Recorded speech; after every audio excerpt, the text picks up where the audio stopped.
ఎప్పుడు వస్తాయో తెలీదు. ఎక్కడి నుంచి వస్తాయో కూడా తెలీదు. సడన్ ఎంట్రీ ఇచ్చి ప్రజలను హడలెత్తిస్తున్నాయి.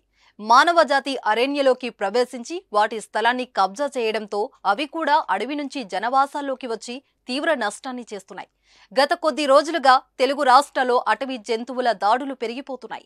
నిత్యం ఏదో ఒక ప్రాంతంలో మనుషులను చంపడం, గాయపరచడం, చేతికొచ్చిన పంటలను నాశనం చేయడం చేస్తున్నాయి. గజం కేవలం 23,000 రూపాయలతో 165 గజాల భూమి కేవలం 38 లక్షలు మాత్రమే. గత కొద్ది రోజులుగా భద్రాద్రి కొత్తగూడెం జిల్లా చండ్రుగొండ మండలంలో ఎలుగుబంటి ప్రజలను భయాందోళనకు గురిచేస్తుంది.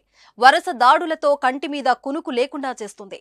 ఎలుగుబంటి వరుస దాడులతో మండల ప్రజలు తీవ్ర భయాందోళనకు గురవుతున్నారు. తాజాగా మరోసారి ఎలుగుబంటి దాడికి తెగబడింది. ముద్దుకూరు గ్రామంలో నల్లమోతు రామారావుపై ఎలుగుబంటి దాడి చేసి తీవ్రంగా గాయపరిచిన ఘటన జరిగి 24 గంటలు గడవక ముందే మరో వ్యక్తిని గాయపరిచింది. ఈసారి చండ్రుగొండ గ్రామ శివారు అంబేద్కర్ కాలనీలో కంచర్ల తిరుపతి అనే వ్యక్తి ఎలుగుబంటి దాడిలో తీవ్రంగా గాయపడ్డాడు.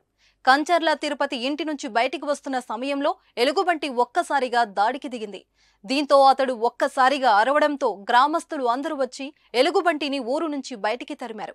ఈ ఘటనలో తీవ్రంగా గాయపడిన బాధితుడిని ఆసుపత్రికి తరలించి చికిత్స అందిస్తున్నారు. ఎలుగుబంటి వరుస దాడులతో స్థానిక ప్రజలకు కంటి మీద కునుకు లేకుండా పోతుంది. ఎప్పుడు ఎటు నుంచి వచ్చి దాడి చేస్తుందో అని భయపడిపోతున్నారు. అధికారులు వెంటనే స్పందించి ఎలుగుబంటిని బంధించి తమను కాపాడాలని కోరుతున్నారు.